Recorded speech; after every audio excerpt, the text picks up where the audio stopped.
Hi, hello friends. In this video, we have discussing about write a few lines to your father. Me father గురించి కొన్ని lines important points అనేది ఇక్కడ mention చేయండి. అంటే fathers day సందర్భంగా మనకు మీ father మీద ఒక వ్యాసం రాయండి. స్కూల్లో కాలేజ్ లైఫ్ సంబంధించి college life or school life write a some few points about your father. దాని గురించి ఎవరైనా ఫాదర్స్ డే స్పెషల్ గా అడిగినా కూడా లేదంటే వేరే ఫాదర్ గురించి ఒక వ్యాసం రాయమండి, ఇంపార్టెంట్ వాక్యాలు రాయండి, ఫాదర్ గురించి మీకు తెలిసింది రాయండి అని ఎవరైనా అడిగినప్పుడు మనం వీటికి సంబంధించిన ఫాదర్కి సంబంధించి కొన్ని ముఖ్యమైనటువంటి పాయింట్స్ ఏ విధంగా రాస్తాం, ఫాదర్ మీద ఎస్ఐ రాయాలంటే ఎస్ఐ ఏ విధంగా రాస్తాం అనే దాని గురించి ఈ రోజు ఈ వీడియోలో మనము కంప్లీట్ గా తెలుసుకుందాం.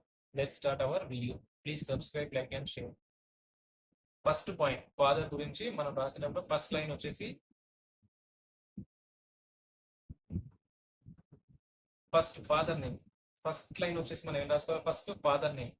My father name is Suresh. My father name is Suresh అని మెన్షన్ చేయండి. My father name is Suresh. First right A letter, right a note అన్నప్పుడు ఫస్ట్ ఆడ హెడ్డింగ్ పెట్టేసి ఫాదర్ అని పెట్టేసి first one my father name is Suresh. He's 50 years old. అతనికి ఎన్ని సంవత్సరాలు ఉంది? మా ఫాదర్ నేమ్ సురేష్. అతనికి ఎన్ని సంవత్సరాలు ఉందంటే 50 సంవత్సరాలు ఉన్నాయి. మా ఫాదర్ కి 50 సంవత్సరాలు ఉన్నాయి. My father is my hero. My father is my hero. మా ఫాదర్ నాకు హీరో. అన్ని హీరో, సినిమా హీరోలు కాదు, మా ఫాదర్ నాకు రియల్ హీరో అని చెప్పడం జరుగుతుంది. Is my best friend. Is my best friend. మా ఫాదర్ నాకు బెస్ట్ ఫ్రెండ్స్, అన్ని వివరాలు షేర్ చేసుకుంటాను, తనతో అన్ని సీక్రెట్స్ అనేవి కూడా చెప్పుకుంటాను. సో మా ఫాదర్ ఈజ్ ఆల్వేస్లీ బెస్ట్ ఫాదర్. అంటే my father is my best friend అని చెప్పాల్సిన సందర్భంలో ఇది మెన్షన్ చేసుకోవాలి. First one my father name is Suresh. Is 50 years old. అతనికి 50 సంవత్సరాల వయసు కలదు. My father is my hero. My father is my best friend. మా ఫాదర్ నాకు బెస్ట్ ఫ్రెండ్, అతనితో అన్ని విషయాలు షేర్ చేసుకుంటాను. First 4 points. నెక్స్ట్ పాయింట్ చూడండి. ఈ wake up early morning and exercise regularly. అతను మా ఫాదర్ ఎప్పుడైనా మార్నింగ్ ఎర్లీ మార్నింగే నిద్ర లేవడం జరుగుతుంది. ఎర్లీ మార్నింగే నిద్ర లేచి ఏం చేస్తాడు? వాకింగ్ చేస్తాడు, యోగా చేస్తాడు, తర్వాత జిమ్ ఉంటే జిమ్ కూడా వెళ్తాడు. అట్లా ఎక్సర్సైజ్ అనేది రెగ్యులర్ గా చేయడం జరుగుతుంది అని మనం మెన్షన్ చేసుకోవాలి. తెలుగులో అయితేనేమో మా ఫాదర్ ఉదయమే 5 గంటలకు లేవడం జరుగుతుంది. తర్వాత అతను వ్యాయామం కొంచెంసేపు వాకింగ్ చేయడం జరుగుతుంది. రెగ్యులర్ గా ఎక్సర్సైజ్ అనేది చేస్తూ ఉంటాడు మా డాడీ, మా నాన్న అని అలా మెన్షన్ చేస్తాం. ఇంగ్లీష్ లో అయితేనేమో ఈ వేకప్స్ early morning and exercise regularly. ఆ విధంగా మెన్షన్ చేస్తున్నాం. నెక్స్ట్ పాయింట్ చూడండి. My father is the head of our family. మా నాన్నే మా కుటుంబానికి పెద్ద.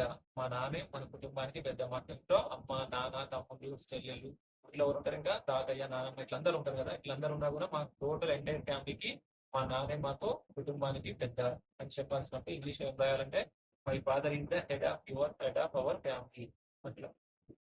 నెక్స్ట్ పాయింట్ చూడండి. Is very hard working, honest and helpful. మా నాన్న వెరీ హార్డ్ వర్కింగ్, కొంచెం ఉదయం నుంచి సాయంత్రం వరకు పనికి వెళ్ళి కష్టపడుతూ ఉంటాడు. తర్వాత డబ్బులు తీసుకొచ్చి అందరికి అవసరాలకి ఇస్తుంటాడు అట్లా. నెక్స్ట్ హార్డ్ వర్కింగ్ చేస్తూ కష్టపడి పని చేస్తాడు. హానెస్ట్ అంటే నమ్మకానికి నిజాయితీకి మార్పేరు మన నాన్న. నమ్మకానికి నిజాయితీకి మార్పేరు హానెస్ట్ పర్సన్ అంటే తను మా నాన్న. హెల్ప్, సమాజంలో చిన్న చిన్న సమస్యలు ఎదుర్కొంటున్న వాళ్ళకు హెల్ప్ ఎంతో కొంత సహాయం చేస్తాడు. ఇంట్లో కూడా అందరికీ హెల్ప్ చేస్తాడు. మాకు హోంవర్క్ లో హెల్ప్ చేస్తాడు. అమ్మకు పనిలో కూడా హెల్ప్ చేస్తూ ఉంటాడు. So I love my father అని అట్లా మెన్షన్ చేసుకోవాలి. ఈ పాయింట్ ఏంటంటే my father is very hard working, honest and helpful. ఇట్లా తెలుగులో మనం రాయాలనుకున్నప్పుడు ఆ విధంగా మెన్షన్ చేసుకోవచ్చు. Next he take care of every one in family. ఫ్యామిలీలో ప్రతి ఒక్కరికి ఎవరికి సమస్య వచ్చినా కూడా మా నాన్నే చూసుకుంటాడు. నానే అన్నిటికీ సమస్యలకు పరిష్కారం చెప్తాడు. ఏమైనా అమౌంట్ కావాలన్నా, డబ్బులు కావాలన్నా, ప్రతి సమస్యకు సాల్వ్ చేయాలన్నా, పరిష్కరించాలన్నా నానే ప్రజలని చూసుకోవడం జరుగుతుంది అని చెప్పాల్సిన సందర్భంలో దీన్ని వాడాలి. ఏమన్నా ఈ take care of every one in my family. మా ఫ్యామిలీలో ఏ సమస్య వచ్చినా నానే ముందుండి సమస్యను పరిష్కరిస్తాడు. అందరి గురించి కేర్ తీసుకుంటాడు అట్లా. He helps me he helps me he help me to my homework and small problems. మా నాన్న నాకు హోంవర్క్ రాయడంలో కూడా సహాయపడతాడు. హోంవర్క్ సంబంధించి ఎక్కువ హోంవర్క్ ఉన్నప్పుడు దానికి సంబంధించి సాల్వ్ చేయడానికి అంటే రాయడానికి, అదేవిధంగా చిన్న చిన్న సమస్యలు ఏమన్నా చిన్న చిన్న సమస్యలు ఉన్నా, ప్రాబ్లమ్స్ ఉన్నా నానే క్లియర్ చేస్తాడు. ఏమైనా డబ్బులు అవసరం ఉన్నా కూడా నానే ఇవ్వడానికి జరుగుతుంది. అంటే ఇంగ్లీష్ ఏం మెన్షన్ చేయాలి? ఈ help to me my homework and small problems. చిన్న చిన్న సమస్యను పరిశీలిస్తాను, నాకు హోంవర్క్ కూడా నానే చేయడం జరుగుతుంది అని చెప్పాను. Next he's kind and loving and caring. నాన్న చాలా దయా హృదయం కలిగిన వాడు. నాన్న చాలా దయా హృదయం కలిగిన వాడు. అదేవిధంగా లవింగ్, ఇంట్లో ఉన్న కుటుంబ సభ్యులందరినీ ఒకేలా ప్రేమిస్తాడు. అందరి మీద కేరింగ్, అంటే జాగ్రత్త ఏ సమస్య వచ్చినా కూడా తానే చూసుకొని ముందుండి నడిపిస్తాడు. మా కుటుంబానికి మా నాన్నే పెద్ద. మా నాన్న అంటే my father is everything in my world. ప్రపంచంలో అందరికంటే కూడా మా నాన్నే మాకు ఇంపార్టెంట్ అని చెప్పాల్సిన సందర్భంలో దీని వాడతాం. He is kind and loving and caring.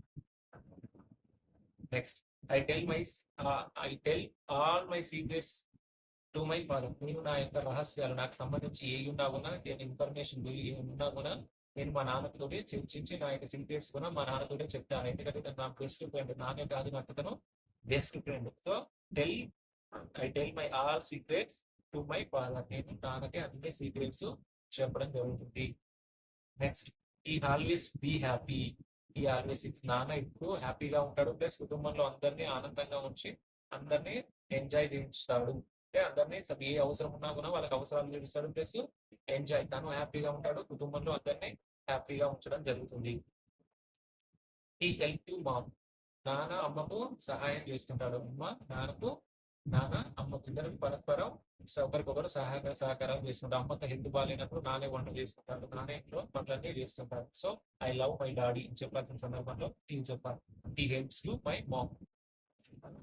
Next, ఈ హెల్ప్స్ టు మై స్టడీస్. నాన్న నాకు స్టడీస్ లో కూడా చాలా హెల్ప్ చేస్తుంటాడు. నాకు అమౌంట్ ఏమన్నా కావాలన్నా కూడా నానే తీసుకొచ్చి ఇస్తాడు. కాలేజ్ లో నన్ను రోజు డ్రాప్ చేస్తుంటాడు. నన్ను రోజు కాలేజ్ నుంచి, స్కూల్ నుంచి తీసుకొని వస్తాడు అని చెప్పాల్సిన సందర్భంలో ఈ వర్డ్ వాడతాం.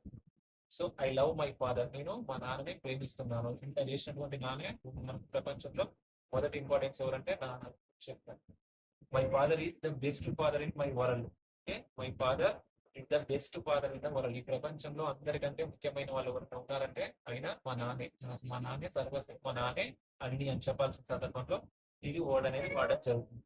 Next, last and final word చూడండి. It is God gift.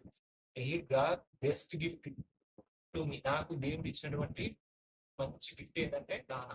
నాన్న అనేది నాన్న అనే నాన్న అనే ఒక ఓడే మనకు ప్రపంచంలో భగవంతుని తర్వాత ఫస్ట్ మనం ఏమంటాం, కన్న తల్లిదండ్రులు. ఫస్ట్ తల్లిదండ్రులే దైవం అంటే. సో నాన్న అంటే మనకు భగవంతుడు ఇచ్చిన మొదటి మంచి గిఫ్ట్ ఏదైనా ఉంటే అది నాన్న అని చెప్పడం జరుగుతుంది. సో మనం ఎవరైనా వ్యాసం రాయమన్నా లేదా ఎస్ఐ ఒక మంచి పారాగ్రాఫ్ 10 లైన్స్ మీ ఫాదర్ గురించి రాయమన్నా ఈ సంబంధించి మీరు ఇందులో మీకు నచ్చినవి మీ ఫాదర్ గురించి ఇందులో ఎక్స్ప్లెయిన్ చేసుకోవచ్చు. ఫస్ట్ మళ్ళీ ఒక్కసారి రివిజన్ చేసినట్లయితే my father name is Suresh. He is 50 years old.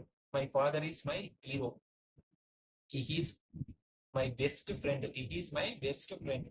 He wake up early morning and exercise regularly. Next, my father is head of our family. Head of our family. He is very hardworking, honest, and a helpful person. He takes care everyone in my family. He help to my homework and small problems. అదేవిధంగా he is kind and loving and caring person. I tell my all secrets to my father. He is always be happy. He help to mom. He help to my studies also. I love my father. My father is best father in the world. He is God best gift to me. నాకు భగవంతుడు ఇచ్చినటువంటి మంచి gift లో నాన్న ఒకరు అని mention చేసి explain.